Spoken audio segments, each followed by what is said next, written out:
Aujourd'hui, nous avons Paulette Kaiser, docteur Esniet, professeur d'allemand et spécialiste en particulier de Lévinas et de Jacques Derrida, mais également de la philosophie allemande contemporaine, donc qui peut nous parler avec compétence de Théodore Adorno, que peut-être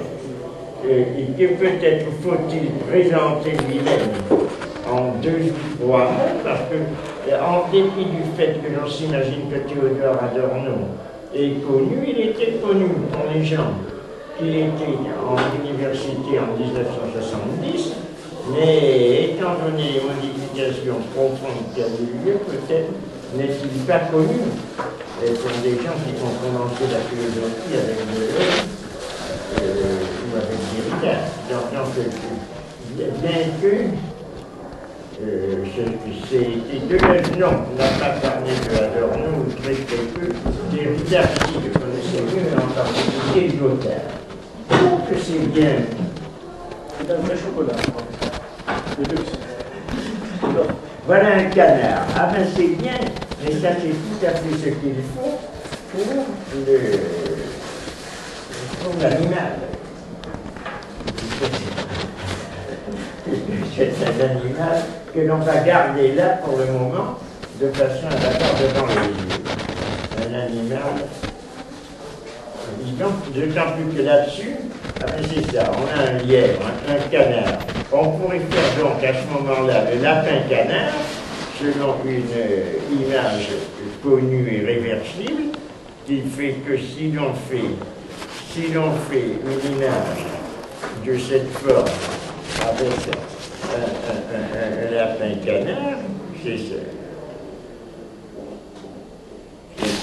Là, je veux que ça fait un lapin, et si on le fait comme ça, on a un lapin.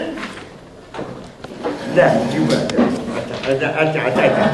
Là, on a un lapin. Là, tu as un lapin, tu vois. C'est ça. Mais si tu le fais comme ça, tu as un canard. Donc c'est le lapin-canard. C'est une image connue de ce qu'on appelle la théorie de la forme ou théorie de la Gestalt théorie.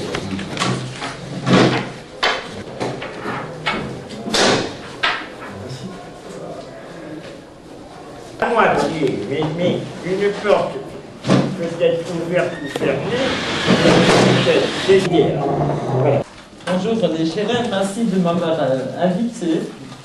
Et bonjour tous les autres, merci d'être venus si nombreux. Je commencerai par la lecture d'une chanson par quelqu'un d'anonyme qui a été écrite vers 1825 en S. Je vais d'abord la lire en allemand, je ne sais pas s'il y a des gens qui comprennent l'allemand. S'ils ne le comprennent pas, c'est pas très grave. J'ai rajouté la traduction française, elle également anonyme, pour ensuite en venir à Adorno. Zwischen Berg und tiefem Tal saßen einst 2 Hasen, fraßen auf das grüne Gras, fraßen auf das grüne Gras bis auf den Rasen. Als sie sich nun satt gefressen hatten, setzten sie sich nieder, bis dass der Jäger kam und schoss sie nieder. Als sie sich nun aufgesammelt hatten und sich besannen, dass sie noch am Leben waren, liefen sie von dannen. J'en viens à la traduction. Entre montagne et profonde vallée se trouvaient 2 lapins, mangeant l'herbe verte sur la pelouse. Puis, quand ils eurent mangé à satiété, ils s'assirent jusqu'à ce que le chasseur arrive et leur tire dessus. Quand ils se furent rassemblés et qu'ils eurent réalisé qu'ils étaient encore en vie, ils coururent. La chanson se termine là. Et cette chanson était une des chansons préférées de Adorno, qui l'a décrit de la manière suivante. De citation des minima morales, il y a réflexion sur la vie mutilée, écrite pendant la Deuxième Guerre mondiale. Alors il commence: depuis que je suis capable de penser, cette chanson a toujours fait mon bonheur. Entre les monts et la vallée profonde, c'est l'histoire de deux lièvres qui se régalaient d'herbe. Ils furent abattus par les chasseurs et, s'apercevant qu'ils étaient encore en vie, ils détalèrent. C'est plus tard seulement que je compris la leçon de cette histoire. La raison ne peut résister que dans le désespoir et dans l'excès. Il faut de l'absurde pour ne pas être victime de la folie objective. On devrait faire comme les deux lièvres. Quand le coup part, tomber bêtement et faire le mort. Reprendre ses esprits et, si l'on a encore du souffle, filer. L'aptitude à l'angoisse et l'aptitude au bonheur sont une seule et même chose. Une ouverture sans réserve jusqu'à l'abandon de soi, à l'expérience où celui qui succombe se retrouve. Que serait le bonheur qui ne se mesurerait pas à l'incommensurable tristesse de ce qui est? Car le cours du monde est perturbé.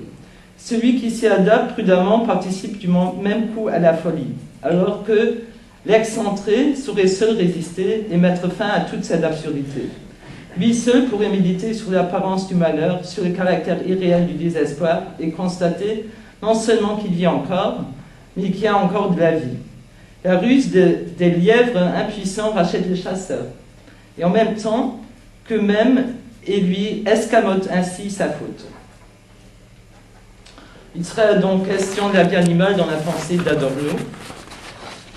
Vie dans un multiple sens. La vie animale de l'animal comme vie naturelle, la vie humanisée de l'animal comme vie désanimalisée, la vie animale de l'homme comme vie déshumanisée, et la vie humanisée de l'homme toujours à venir où il y aurait un partage avec la vie. Du parcours d'un humanisme profondément humain, ou peut-être justement très humain, car d'une cruauté dont aucun autre animal n'a fait preuve jusqu'à nos jours. Nous verrons que ces catégories ne se laissent pas fixer, c'est-à-dire les catégories de l'humain et de l'humain, qu'elles sont toujours en mouvement, on appelle toujours à leur contraire dans une pensée hegelienne, parce que malgré tout, Adorno est resté hegelien toute sa vie, mais il nous renouvelle la dialectique hegelienne en inventant la méthode de la dialectique négative, c'est-à-dire une dialectique qui se veut irréductible à la dialectique spéculative hegelienne. Donc, pas de synthèse qui sacrifie toujours le particulier, le vivant. Pas de résultat à ce prix, pas de promesse eschatologique en vue d'un progrès de l'histoire. Bon, cette dialectique négative a été abordée et critiquée notamment par Lyotard et Derrida, entre autres, c'est-à-dire pensée critique versus déconstruction, et elle mériterait à elle-même un long exposé. Et ici, dans cet exposé, le contenu sensé et l'actualité intempestive des écrits consacrés par Adorno à la question de l'animal tire, et de son adjectif tirage, aura la priorité sur l'interrogation légitime de la possibilité d'une dialectique de nos jours. Nous nous contenterons donc avec Adorno de mettre l'accent sur les restes, les déchets de la raison spéculative. Les écrits sur lesquels je me baserai essentiellement datent de la Seconde Guerre mondiale. Ils ont été rédigés aux États-Unis, ce qui était la terre d'immigration de Theodor Adorno Wiesengrund, représentant de l'école de Francfort et de la pensée critique. Il est aux États-Unis depuis 1933. Il avait quitté le Reich en 1934 pour se rendre à Oxford, en Grande-Bretagne. Il avait également demandé la nationalité française, qui ne lui avait pas été accordée. Il y prétendait, puisqu'il pensait y avoir droit, puisque sa mère était d'origine corse italienne. Le père d'Adorno est donc Wiesengrund, qui est juif. Il est donc d'une part persécuté parce qu'il est demi-juif, mais aussi à cause du contenu de ces théories qui sont des théories marxistes et contestataires.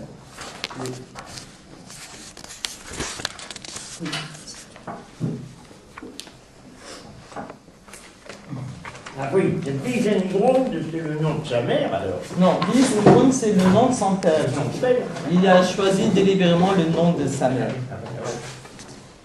Alors, Adorno resta aux États-Unis. Il rentra la première fois en RLVA en 1949 et il s'y installera définitivement en 1953. Les écrits en question voient donc le jour en 1947. Amsterdam, réédité en 1968 à Francfort, Dialectik der Aufklärung, écrit par Adorno et Horkheimer, traduit par la dialectique de la raison, qui est publié en 1974 à Paris, ainsi que Minima Moralia Reflexion aus dem beschädigten Leben, commencé en 1944 et terminé en 1947, publié pour la première fois à Francfort en 1951, traduit par Minima Moralia Réflexion sur la l'amitié, publié la première fois en France en 1980.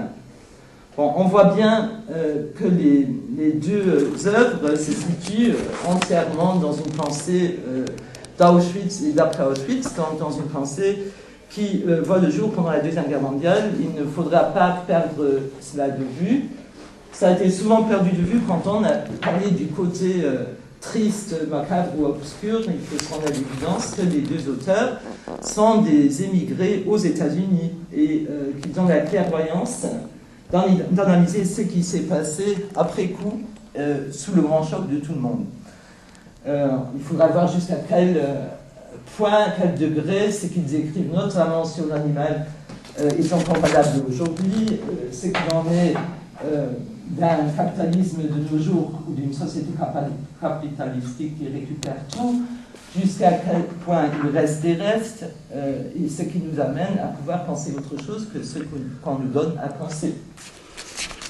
Donc la dialectique de la raison représente, tel que l'expliquent les deux auteurs, la tentative de comprendre pourquoi l'humanité, au lieu de s'engager dans des conditions vraiment humaines, sombrait dans une nouvelle forme de barbarie.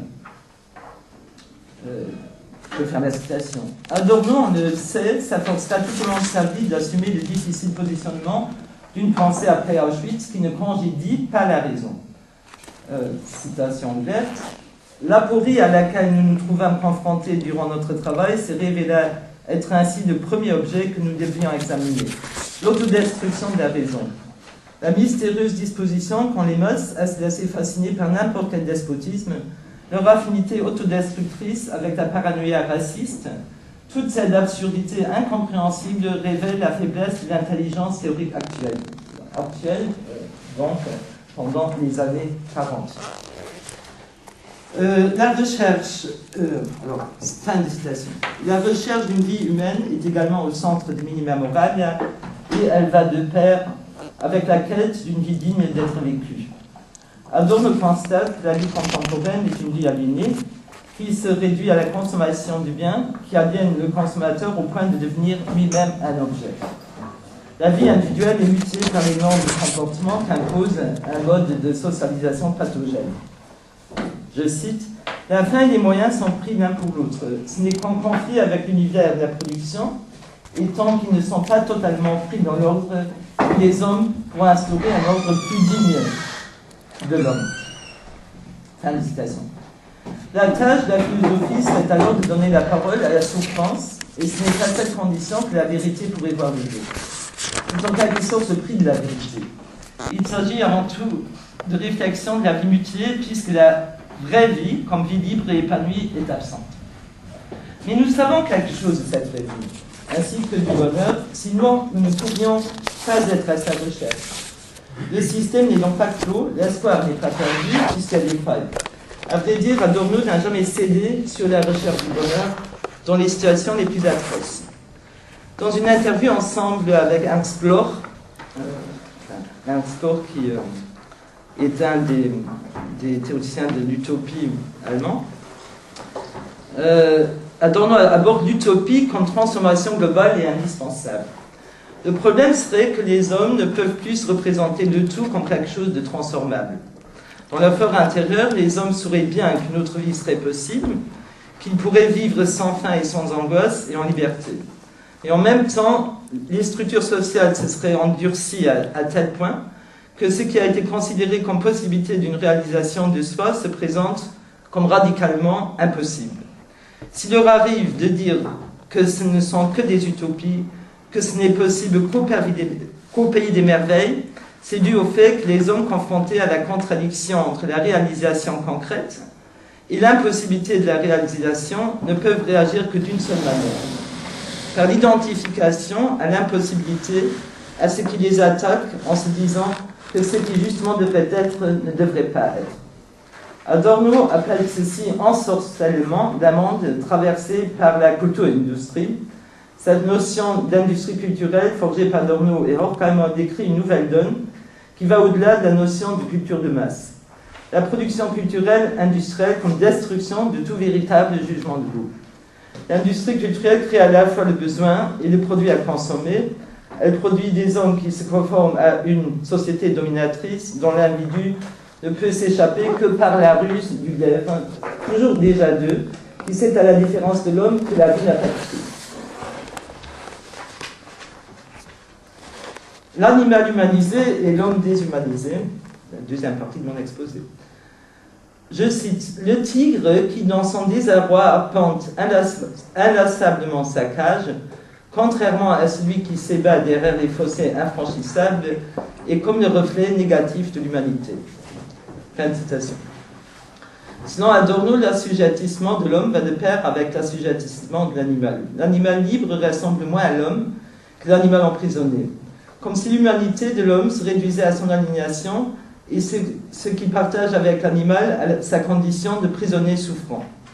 L'universalité du concept homme et avec lui le concept d'humanisme a été mutilé et continue à l'être à chaque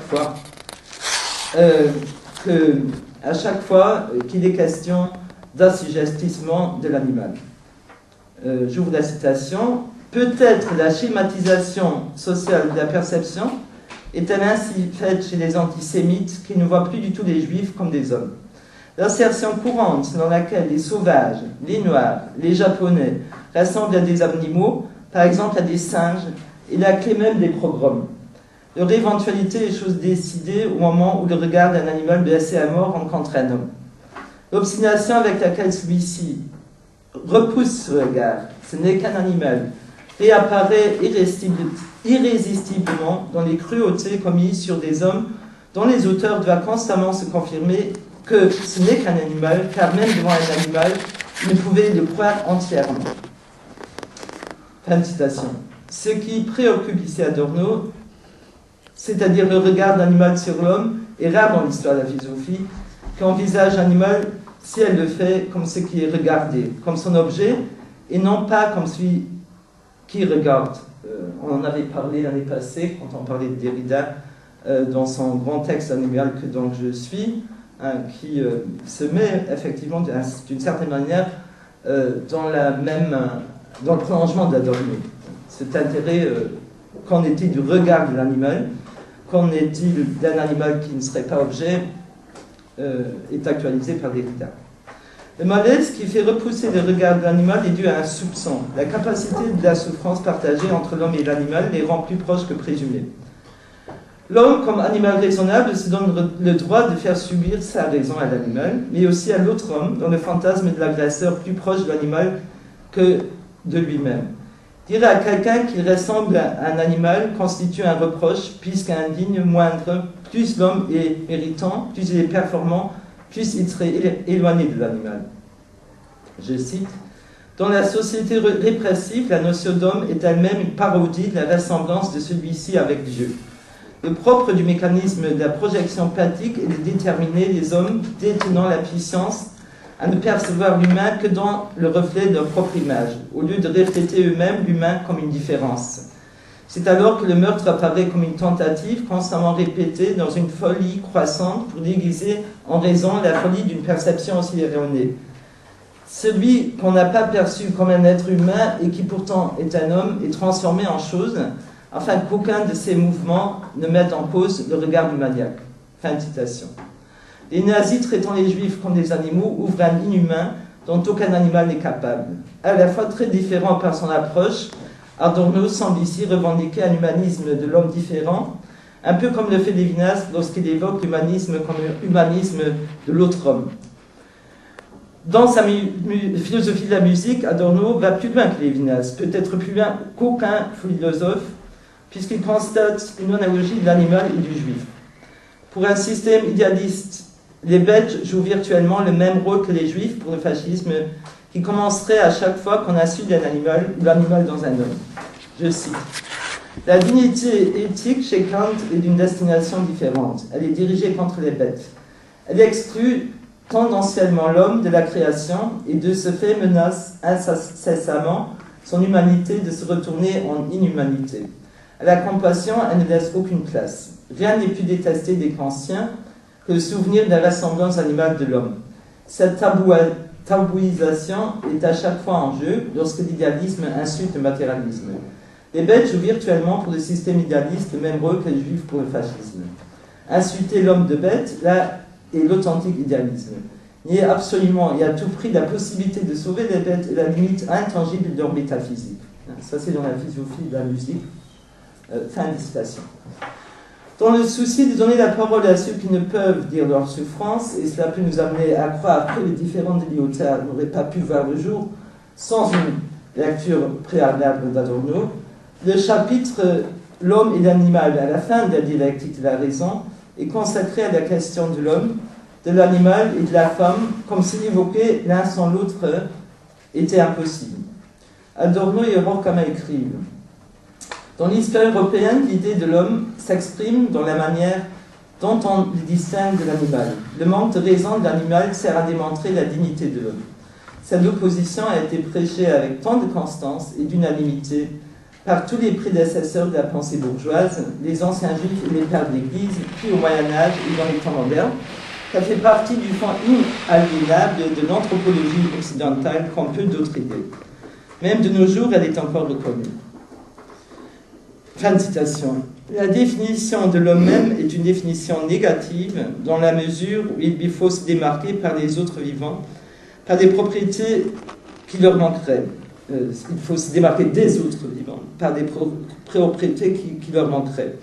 On pourrait rajouter que même de nos jours, aujourd'hui même, la question de la cohabitation de l'homme avec les autres animaux, celle d'une écologie de partage, indispensable pour l'avenir de la planète puisse être envisagée, est devenue cruciale, et peut-être la première question. On n'a qu'à évoquer les derniers scandales, notamment la viande de cheval dans les lasagnes de bœuf, Fukushima et j'en passe à d'autres. Mais l'opposition en tant que telle est artificielle, car elle constitue plutôt une différence. Je veux dire par là l'opposition entre l'homme et l'animal. Les auteurs continuent que les behavioristes perpétuent le leurre de cette opposition. Je cite: le fait qu'ils appliquent aux hommes les mêmes formules et les mêmes trouvailles qu'ils obtiennent en se déchaînant pour torturer des animaux sans défense dans leur abominable laboratoire de physiologie confirme cette différence d'une façon particulièrement cruelle. Les conclusions qu'ils tirent des corps mutilés des animaux ne s'appliquent pas à l'animal en liberté, mais à l'homme d'aujourd'hui.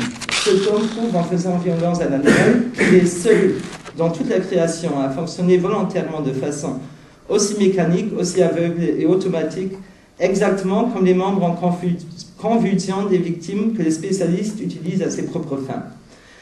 Le professeur, à sa table de dissection, définit scientifiquement ces spasmes comme des réflexes. Ruspice devant l'autel proclamait qu'ils étaient des signes donnés par les dieux qu'il servait. L'homme possède la raison qui progresse impitoyablement. L'animal qu'il utilise pour aboutir à ses conclusions irrévocables n'a que la terreur déraisonnable, l'instinct de la fuite qui lui est interdite. Fin de citation. Adorno et Horkheimer constatent que le fait que les autres animaux ne parlent pas le langage articulé des hommes rend impossible leur témoignage, et je passe très brièvement à une question qui est au cœur du différend de Lyotard quand il parle de la différence entre les différents litiges, que la parole, que les victimes de la Shoah n'avaient pas la possibilité de témoigner puisqu'ils ne pouvaient pas parler.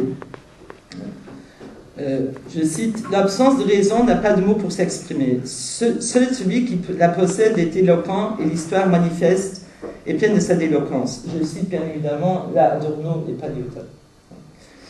La terre entière témoigne de la gloire de l'homme. Durant les guerres en temps de paix, dans l'arène et à l'abattoir, de la mort lente, l'éléphant vaincu par les hordes humaines primitives, dans leur premier assaut planifié jusqu'à l'exploitation systématique du monde animal, les créatures privées de raison ont eu à subir la raison. Ce processus visible cache au bourreau le processus invisible, la vie sans la lumière de la raison, l'existence des animaux. Fin de citation. Les animaux n'ayant pas de raison doivent la subir. Les hommes fiers propriétaires de cette raison, dont ils auraient le monopole, ne semblent l'utiliser qu'à des fins destructrices pour les autres animaux, ce qui jette le discrédit sur la raison même. Ambiguïté de la raison, décalage entre son apparence et ses actes. Car la raison, ce devrait la responsabilité, la générosité et le penser à autrui. Je cite, « Le monde de l'animal est un monde sans concept. Il n'y a pas de mot pour fixer l'identique dans le flux des phénomènes, pour isoler la même espèce dans la succession de ces spécimens. » Excuse-moi, tu veux pas reprendre cette phrase où il y a concept que je n'ai pas saisi exactement. Là, juste à l'instant même. Ah, le monde de l'animal est un monde sans concept. Qu'est-ce que ça veut dire? Ça veut dire que l'animal ne pouvait pas parler le langage articulé de l'homme, parce que le concept, et là-dessus Adorno est fidèle à Hegel, est réservé, serait le monopole de l'homme. Ça voudrait dire en même temps... Il le prend pour lui ou il dit que c'est une pensée? Non. Ça, je crains et je crois et je pense qu'il le pense vraiment. Il pense que l'animal n'a pas de concept.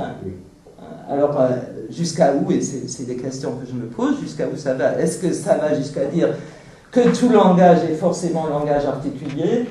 Est-ce que ça voudrait dire que, par exemple, le langage des dauphins, des oiseaux, enfin, tous les trucs qu'on entendra beaucoup, toutes les découvertes qu'on entendra beaucoup maintenant, jusqu'aux primates, seraient liés à Adorno. En tout cas, il ne définit l'animal que par rapport à ce qu'il n'a pas. Autrement dit, nous ne pourrions pas dire, par exemple, ce qui nous distingue de l'oiseau et qui a des ailes pour voler et nous pas. Si on retournait la chose, ce serait cela. Ça veut dire qu'il a des ailes, mais il ne peut voler. Non, ça voudrait dire que justement l'homme n'a naturellement pas d'ailes et c'est pour ça qu'il est moins... Enfin, c'est toute une série, tout dépend qui est le phénomène, l'homme ou l'animal, à partir de sous quel angle on envisage les choses. Mais je vais y venir, je pense que Adorno et Rocamo s'attaquent à tout le terrain du phallologocentrisme évoqué, défini par Derrida, sans bien évidemment pouvoir le quitter complètement. Parce qu'une tradition millénaire, une glaçure millénaire de l'ogocentrisme, on ne peut pas l'évacuer par un seul geste de volonté, de résistance. Donc je reprends. Le monde de l'animal est un monde sans concept. Il n'y a pas de mot pour fixer l'identique dans le flux des phénomènes, pour isoler la même espèce dans la succession de ces spécimens, ou la chose dans les modifications des situations. Il n'y a pas de savoir solide concernant le passé, pas plus qu'il n'y a de prévision claire de l'avenir. Ça veut dire l'animal n'aurait pas seulement pas de langage, mais pas non plus la perception du temps. Heidegger, qui n'est pas évoqué par Adorno, puisque c'est quand même plus ou moins l'ennemi, dit qu'il ne peut même pas mourir, puisqu'il n'a pas de conscience. Ça veut dire qu'il n'aurait pas la conscience d'être mortel. Ne sait pas où il se trouve. Donc il ne sait pas qui il est, où il se trouve, c'est que les deux mains inscrites hier, il ne peut pas parler, il ne peut que vivre dans l'instant. Je continue ma citation. L'animal répond à son nom, il n'a pas de moi. Il est refermé sur lui-même et cependant exposé à l'extériorité. Une contrainte succède à l'autre, aucune idée ne la transcende. Privé de réconfort, Il ne connaît pas pour autant une angoisse moins grande. La conscience du bonheur qui lui fait défaut ne le libère pas pour autant de la tristesse et de la douleur. Autrement dit, il a le droit d'être triste et d'avoir mal, il souffre. Par contre, il est dans une dépression latente. On ne comprend pas très bien pourquoi les valeurs de bonheur, etc., ne lui sont pas accordées. Dans la même logique, si on se place du côté de cette logique qui reste toujours anthropocentriste. Pour que le bonheur se matérialise, qu'il concède la mort à l'existence, il faut une mémoire susceptible de l'identification, une connaissance apaisante, l'idée religieuse ou philosophique, bref, le concept. Et on voit que les deux auteurs se démarquent à la fois des Hegel, mais qu'il y a des choses sur lesquelles ils ne vont pas revenir. L'animal n'a pas le droit au concept. Les auteurs ne semblent pas quitter le terrain de ce que Derrida appelle l'eurocentrisme. Ils sont parmi les rares, et ça c'est très important. Comment ils l'appellent Derrida? L'eurocentrisme. L'eurocentrisme. Même pas de l'eurocentrisme, si on rajoute le phallocentrisme ou l'eurocentrisme. Mais ils sont parmi les rares à tenir compte de la vulnérabilité des êtres vivants. C'est ce qui est très important, parce que ils sont solidaires avec l'animal dans une souffrance, même s'ils ne l'élèvent pas, même s'ils les voient plutôt dans l'opposition que dans la différence. Ils sont parmi les rares à tenir compte de la vulnérabilité des êtres vivants et donc aussi des animaux, suivant à cet égard Jeremy Bentham, qui avait constaté que la question n'est pas peuvent-ils raisonner, mais peuvent-ils parler, mais peuvent-ils souffrir. Le critère serait celui-là. Le rapport aux animaux est alors un rapport de compassion, mais il est difficilement compréhensible pourquoi la souffrance de l'animal, dont la vie naturelle emporterait sur son bonheur et sa joie. Pourquoi le plonger dans une négativité profonde, lui infliger autant de tristesse et lui accorder si peu de bonheur? En tout cas, ça c'est ma question. Car les auteurs disent, je cite, « Il y a des animaux heureux, mais que ce bonheur est bref. Pour l'animal, la durée que ne vient pas interrompre la pensée libératrice est triste et dépressive. » Il faut se mettre un peu dans leur situation. Ils sont aux États-Unis, l'horreur de la guerre, je ne sais pas s'ils apprennent les chambres à gaz, etc. Donc tout est vu sous un voile absolument noir et triste, bien évidemment. Et pourtant, on ne comprend pas pourquoi l'animal serait plus dépressif que l'homme qui a son concept. Enfin, c'est là où la dialectique peut se retourner à chaque instant. Je continue ma citation. Pour échapper au vide, l'enseignant de l'existence, il faut une capacité de résistance à laquelle le langage est indispensable. Même l'animal le plus fort est infiniment faible. La thèse de Schopenhauer, selon laquelle la vie oscille entre la douleur et l'ennui, entre le bref instant où l'instinct est satisfait à un désir ardent qui ne connaît pas de fin, s'applique bien à l'animal auquel aucune connaissance ne permet d'arrêter le destin. L'âme de l'animal récèle les différents sentiments et besoins propres à l'homme, voire les rudiments de l'esprit, sans qu'il ait le soutien que seule la raison organisatrice peut apporter. Les jours des meilleurs s'écoulent dans ces changements constants, comme en un rêve, que l'animal ne parvient d'ailleurs guère à distinguer de l'état de veille. Il ne sait rien de la transition nette du jeu à l'activité sérieuse, ou du réveil joyeux, qui fait passer du cauchemar à la réalité. Là on vole, jusqu'à quelle fin les auteurs restent malgré tout hegeliens, et ne sortent pas dans tout son prisme. On voit ici que les auteurs ont des difficultés de quitter le terrain auquel ils s'attaquent. Car à cet égard, leur vue est surprenante, il semble, malgré toute empathie fondée sur le préjugé de la supériorité et non pas sur la différence qui sépare l'homme des autres animaux. Puisqu'elle ne donne pas seulement la prévalence à la tristesse à des animaux en situation de détresse captive, parce que là encore on pourrait comprendre la scène dans le zoo où on voit la panthère qui est triste parce qu'elle ne peut pas sortir.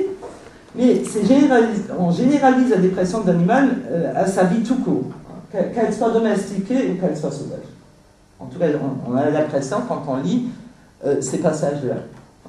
Comme si l'être, la vie des animaux s'épuisait dans ce qu'ils sont par rapport à l'homme, par rapport à ses facultés, ses capacités, mais leurs propres capacités ne sont pas abordées. Si elles sont incomparables à celles de l'homme, elles ne sont pas abordées. Bon, je reviens à mon oiseau qui a des ailes, alors que nous avons construit des avions. On trouve beaucoup d'autres exemples. Il faudrait faire du cas par cas. Tout à fait comme pour les hommes. Hein. Il est sûr qu'il existe des animaux dépressifs et qu'il existe des hommes dépressifs. On a constaté qu'il y a des animaux qui se suicident. Mais encore une fois, c'est du cas par cas. C'est pas toute une espèce qui se suicide sans raison. Les dauphins qui échouent à la plage, etc., ont une raison. Donc, si le suicide animal est possible, il y a quelque chose qui est l'ordre de la pensée, même si ce n'est pas la pensée humaine. Bon, on n'a qu'à voir, je ne sais pas, ceux qui ici ont des animaux domestiques, on ne pourrait jamais dire qu'un chat est plutôt triste que joyeux, même s'il est emprisonné. On peut voir ça tous les jours.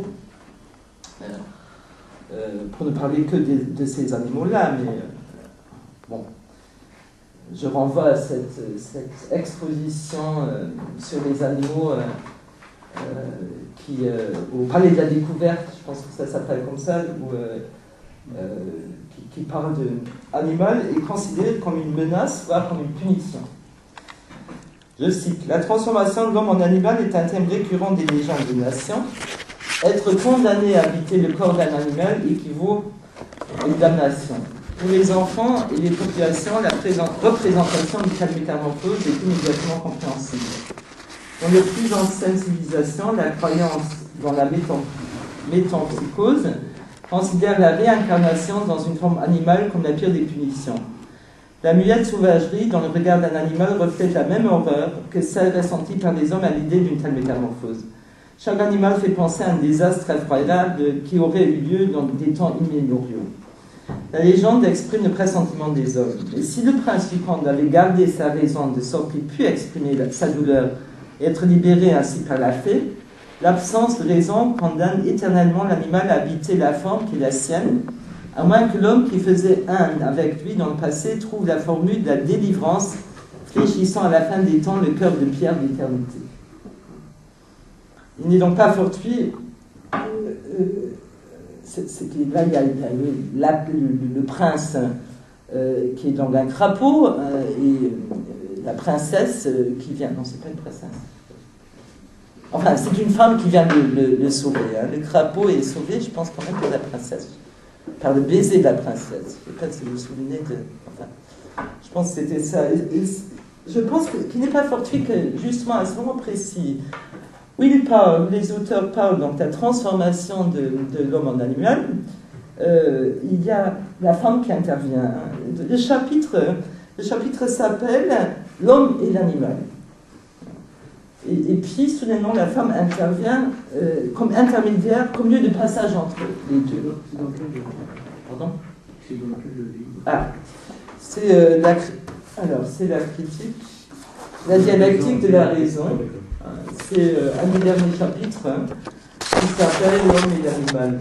Je vous ai donné une copie, je pense.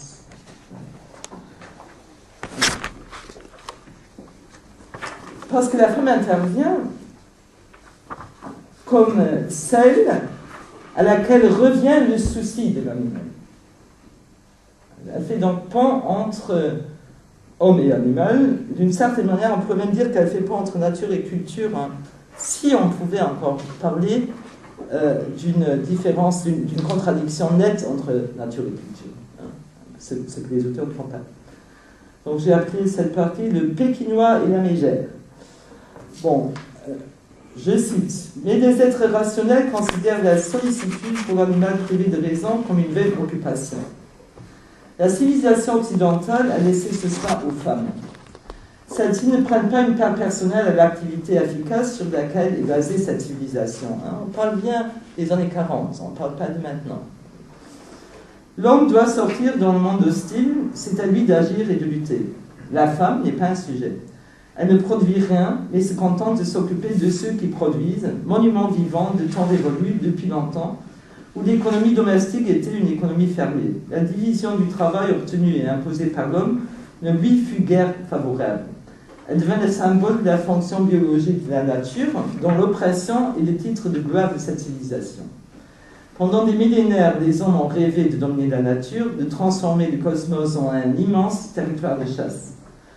C'est là-dessus que se concentraient les idées des hommes dans une société faite par des hommes. C'est ce que signifiait pour eux la raison dont ils étaient très fiers. Citation terminée. Alors, on peut se demander, mais d'où vient cette domination des femmes, puisque, a priori, il n'y a pas de raison. Et les auteurs expliquent la domination de la femme, ils disent la femme, comme ils disent d'ailleurs l'animal. Hein. On peut aussi se demander pourquoi, puisque le pluriel serait plus adéquat. Donc, ils expliquent la domination de la femme par sa faiblesse physique par rapport à l'homme. Étant plus petite et moins forte, le statut de la femme aurait été l'infériorité biologique, une cicatrice qui inviterait à la violence. Donc c'est un peu le même problème, hein. C'est le même problème que pour l'animal, mais au lieu de... Et c'est un peu trop généralisé, parce que la ressemblance entre le pou et l'éléphant est très petite, la ressemblance, il y a des grandes femmes, des petites femmes, des grands hommes, des petits hommes, etc. Donc, je cite, l'image de la mère de Dieu accablée de douleur fut une concession aux dernières survivances du matriarcat. Mais l'Église a sanctionné la doctrine de l'infériorité de la femme dont cette image devait délivrer l'humanité en se servant justement d'elle. Donc, ce qu'on laisse finalement à la femme dans cette société occidentale, c'est la mère de Dieu. Et puis, ce qui est étonnant, c'est que les auteurs évoquent un matriarcat. Il n'y a jamais eu, à mon savoir, on n'a jamais pu démontrer l'existence d'un matriarcat. Par contre, selon eux, le reste ne serait pas imaginable. Vous avez la domination de la mère de Dieu. Pardon ? La domination de la mère de Dieu, c'est ça? Non, la mère de Dieu, oui. Non, la domination de la mère de Dieu, non, je n'ai pas dit la domination de la femme. La mère de Dieu est ce qui reste, la seule chose qu'ils accordent encore à la femme, comme identification, qui serait autre qu'une identification masculine. Donc ça, ce serait une identification forcément sacrificielle. On sait bien ce que c'est la mère de Dieu. D'abord, elle tombe enceinte sans le savoir, elle reste complètement immaculée et elle se sacrifie pour son fils. Donc c'est cette image-là qui devrait à ce moment-là représenter l'humanité de la femme. Ce qui est difficilement démontrable, ce serait cette existence d'un matriarcat précédant l'ordre viril. On ne peut pas, je pense qu'on ne pourra jamais le démontrer.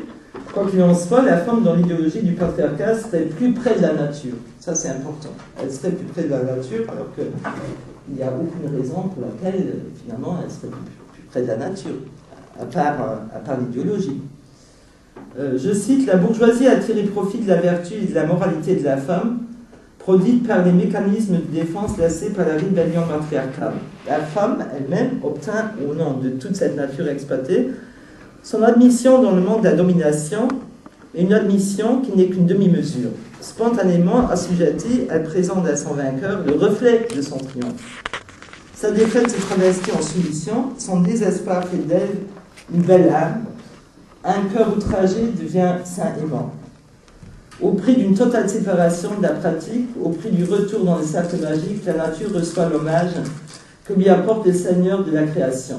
L'art, les mœurs, l'amour sublime sont des mœurs de la nature sous lesquelles elle réapparaît transformée, exprimant sa propre antithèse. Cette propre antithèse est justement la mégère. Car il y a la partie mutilée de la femme qui prend vengeance lorsqu'elle devient mégère. Je cite, « La mégère, survivance fossilisée de la haute estime dans laquelle la bourgeoisie tenait la femme, envahit la société d'aujourd'hui, donc les années 40-50. Par sa médisance, elle prend dans sa propre maison sa revanche sur les misères que son sexe eut à subir depuis des temps immémoriaux. Dans les programmes, la soif sanguinaire de la femme dépasse celle de l'homme. Comme Mégère, la femme opprimée a survécu et exhibe la grimace de la nature mutiée, même à une époque où la domination a déjà modelé les deux sexes dûment entraînés au point que leur uniformité ne laisse plus de place aux simagrées.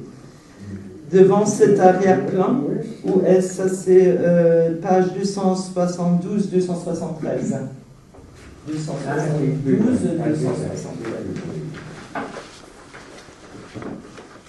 T'as trouvé? Non. Vous pouvez faire revenir la phrase? La misère. La misère. Ah, la misère, c'est ça. C'est en bas. En bas, c'est ça. La misère survivante, c'est ça. Donc, dans les programmes, je reprends au programme parce que c'est ça ce qui me paraît important. Dans les programmes, la soif sanguinaire de la femme dépasse celle de l'homme. Comme Mégère, la femme opprimée a survécu et exhibe la grimace de la nature mutiée, même à une époque où la domination a déjà modelé les deux sexes dûment entraînés au point que leur uniformité ne laisse plus de place aux simagrées. Devant cet arrière-plan de production de masse, les invectives de la Mégère, qui a au moins conservé son visage spécifique, deviennent un signe d'humanité, la laideur devient une marque d'esprit. Si dans les siècles passés, la jeune fille exprimait sa soumission par la mélancolie de son visage et son abandon à l'amour, image alignée de la nature, objet esthético-culturel, la Mégère a, de son côté, fini par découvrir un nouveau métier. En véritable hyène sociale, elle poursuit activement des objets culturels. La femme solitaire se réfugie dans la science ou la magie, dans les monstruosités nées de l'imagination d'un conseil d'État et d'une voyante nordique. Les désastres le désastre l'attire. Pervertie, elle devient agressivité dans les œuvres sociales et le bavardage théosophique. Ces petites rancunes se mêlent au service des œuvres charitables et de la science chrétienne. Dans ce bourbier, la solidarité de la femme avec la créature ne s'exprime pas tant dans les sociétés protectrices d'animaux que dans son intérêt pour le nouveau bouddhisme et le pékinois dont la face déformée rappelle encore aujourd'hui, comme sur les vieilles gravures, celle du bouffon dépassé par le progrès. Comme les protubérances de la bosse du bouffon, les traits du chien représentent la nature mutiée, à une époque où l'industrie et la culture de masse ont déjà enseigné les méthodes scientifiques permettant d'arranger les corps des hommes et celui des animaux. Vous voyez que c'est très dense. C'est très dense dans le passage de cette Mégère, parce que contrairement à ce qu'on puisse penser, la souffrance de l'être humain et aussi celle de l'animal ne l'améliore pas. C'est pas parce qu'on souffre qu'on devient meilleur. L'histoire le prouve. Ce qu'ils voient là, les auteurs, donc ce qu'Adorno voit là, c'est dans l'image de cette Mégère, la rancune pour des millénaires de mutilation de la nature. Là, je pense qu'il s'est jeté. C'est ce que la sorcière fait, c'est ça? Il s'est jeté sur le bouddhisme tout simplement parce qu'à l'époque, il y avait ces femmes qui restaient chez elles, qui avaient comme hobby des associations féminines, qui rêvaient un peu d'exotisme, de bouddhisme. Je ne pense pas que le bouddhisme soit la cible d'Adorno. Je ne pense pas non plus que ce soit le pékinois. Le pékinois est tout simplement une image pour la mutilation de la nature. Ce chien qui a le nez complètement plat.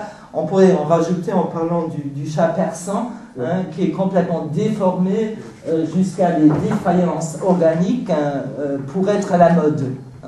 Et on peut de manière imprudente et sans prendre des précautions, parler de ce qui nous intéresse aujourd'hui quand on parle des opérations chirurgicales, de l'idéal féminin, mais ça va tout à fait jusqu'à l'idéal masculin.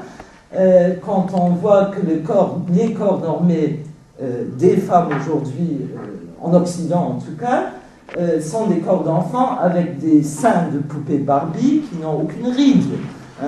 À ce moment-là, on est plus éloigné d'une nature que jamais.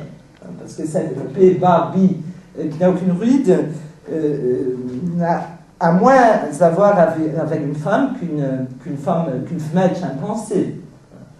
nous voyons jusqu'à où les camps sont normés quand nous voyons ce qui se passe, quand nous regardons par exemple des films, les moindres émissions américaines où toutes les femmes qui ont dépassé la quarantaine ont des visages figés, de marionnettes. Le pire exemple que je puisse trouver, hallucinant, est l'exemple de ses frères et de moi. Je ne sais plus s'il s'appelle Bulgakov ou Bularov, ces frères russes là, qui ont des visages de Superman complètement réparés, ils sortent d'une bande dessinée, on dirait à peine humaine. Je pense aussi à notre ex-grande dame qui a un visage de poupée de cire, etc. Et on n'en finit plus. Rares sont celles qui essaient de porter les rides. Enfin, dans une idéologie, dans l'idéal de la beauté féminine, mais aussi masculine. Je pense que les hommes, ça les prend aussi. Aujourd'hui, nous avons Paulette Kaiser, docteur Esniel, professeur d'allemand et spécialiste en particulier de Lévinas et de Jacques Derrida, mais également de la philosophie allemande contemporaine, donc qui peut nous parler avec compétence de Théodore Adorno, que peut-être faut-il présenter lui-même en 2 ou 3 mots, parce que, en dépit du fait que l'on s'imagine que Théodore Adorno est connu, il était connu pour les gens qu'il était en université en 1970, mais étant donné les modifications profondes qui ont eu lieu, peut-être n'est-il pas connu pour des gens qui ont commencé la philosophie avec Deleuze ou avec Derrida. Donc, bien que Deleuze, non, n'a pas parlé de Adorno, ou très peu, Derrida, si je connaissais mieux, en particulier Lyotard. Donc, c'est bien. C'est un vrai chocolat. De luxe. Voilà un canard. Ah ben c'est bien, mais ça c'est tout à fait ce qu'il faut pour l'animal. C'est un animal que l'on va garder là pour le moment, de façon à l'avoir devant les yeux. Un animal, disons, d'autant plus que là-dessus, après c'est ça. Alors, zwischen Berg und tiefem Tal saßen einst 2 Hasen, fraßen auf das grüne Gras, fraßen auf das grüne Gras bis auf den Rasen. Als sie sich nun satt gefressen hatten, setzten sie sich nieder, bis dass der Jäger kam, und schoss sie nieder. Als sie sich nun aufgesammelt hatten und sich besannen, dass sie noch am Leben waren, liefen sie von dannen. J'en viens à la traduction. Entre montagne et profonde vallée se trouvaient 2 lapins, mangeant l'herbe verte sur la pelouse.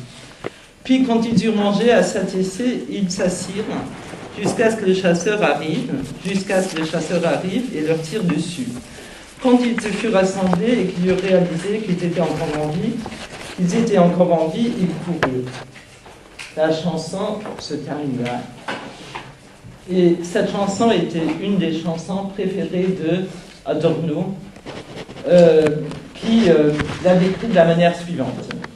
De citation des minima morales et la réflexion sur la vie mutilée, écrite pendant la Deuxième Guerre mondiale.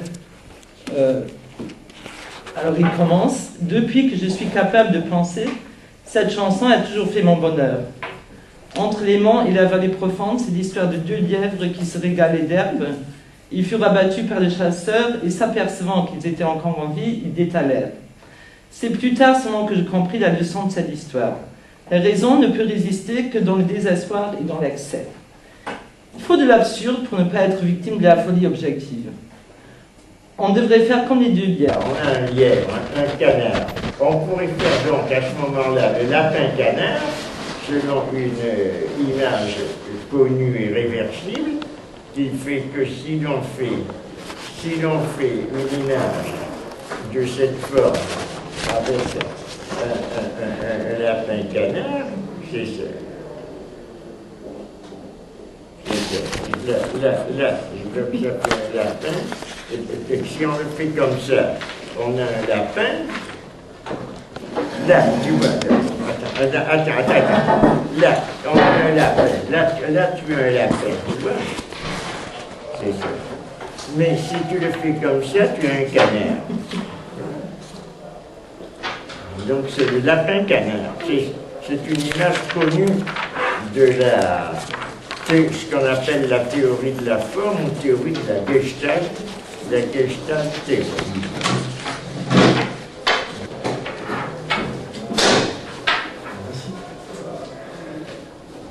À moitié, mais une porte peut-être ouverte ou fermée, c'est hier. Voilà. Bonjour René Chérin, merci de m'avoir invité. Et bonjour tous les autres, merci d'être venus si nombreux. Je commencerai par la lecture d'une chanson par quelqu'un d'anonyme qui a été écrite vers 1825 en S. Je vais d'abord la lire en allemand, je ne sais pas s'il y a des gens qui comprennent l'allemand. S'ils ne comprennent pas, c'est pas très grave. J'ai rajouté la traduction française, elle est également anonyme, pour ensuite en venir la dialectique hegelienne en inventant la méthode de la dialectique négative, c'est-à-dire une dialectique qui se veut irréductible à la dialectique spéculative hegelienne. Donc, pas de synthèse qui sacrifie toujours le particulier, le vivant. Pas de résultat à ce prix, pas de promesse eschatologique en vue d'un progrès de l'histoire. Bon, cette dialectique négative a été abordée et critiquée notamment par Lyotard et Derrida, entre autres, c'est-à-dire pensée critique versus déconstruction, et elle mériterait à elle-même un exposé. Et ici, dans cet exposé, le contenu sensé et l'actualité intempestive des écrits consacrés par Adorno à la question de l'animal, et de son adjectif tierige, aura la priorité sur l'interrogation légitime de la possibilité d'une dialectique de nos jours. Nous nous contenterons donc avec Adorno de mettre l'accent sur les restes, les déchets de la raison spéculative. Les écrits sur lesquels je me baserai essentiellement datent de la Seconde Guerre mondiale. Ils ont été rédigés aux États-Unis, ce qui était la terre d'immigration de Theodor Adorno Wiesengrund, représentant de l'école de Francfort et de la pensée critique. Il est aux États-Unis depuis 1933. Il avait quitté le Reich en 1934 pour se rendre à Oxford, en Grande-Bretagne. Il avait également demandé la nationalité française qui ne lui avait pas été accordée. Il y prétendait, puisqu'il pensait y avoir droit, puisque sa mère était d'origine corse italienne. Le père de quand le coupa, tomber bêtement et faire le mort. Reprendre ses esprits et, si l'on a encore du souffle, filer. L'aptitude à l'angoisse et l'aptitude au bonheur sont une seule et même chose. Une ouverture sans réserve jusqu'à l'abandon de soi, à l'expérience où celui qui succombe se retrouve. Que serait le bonheur qui ne se mesurerait pas à l'incommensurable tristesse de ce qui est? Car le cours du monde est perturbé. Celui qui s'y adapte prudemment participe du même coup à la folie, alors que l'excentré saurait seul résister et mettre fin à toute cette absurdité. Lui seul pourrait méditer sur l'apparence du malheur, sur le caractère irréel du désespoir et constater non seulement qu'il vit encore, mais qu'il y a encore de la vie. La ruse des lièvres impuissants rachète les chasseurs, et en même temps qu'eux-mêmes et lui escamotent ainsi sa faute. Il serait donc question de la vie animale dans la pensée d'Adorno. vie dans un multiple sens. La vie animale de l'animal comme vie naturelle, la vie humanisée de l'animal comme vie désanimalisée, la vie animale de l'homme comme vie déshumanisée, et la vie humanisée de l'homme toujours à venir où il y aurait un partage avec la vie. Du parcours d'un humanisme profondément humain, ou peut-être justement très humain, car d'une cruauté dont aucun autre animal n'a fait preuve jusqu'à nos jours. Nous verrons que ces catégories ne se laissent pas fixer, c'est-à-dire les catégories de l'humain et de l'inhumain, qu'elles sont toujours en mouvement, on appelle toujours à leur contraire dans une pensée hegelienne, parce que malgré tout, Adorno est resté hegelien toute sa vie, mais il nous renouvelle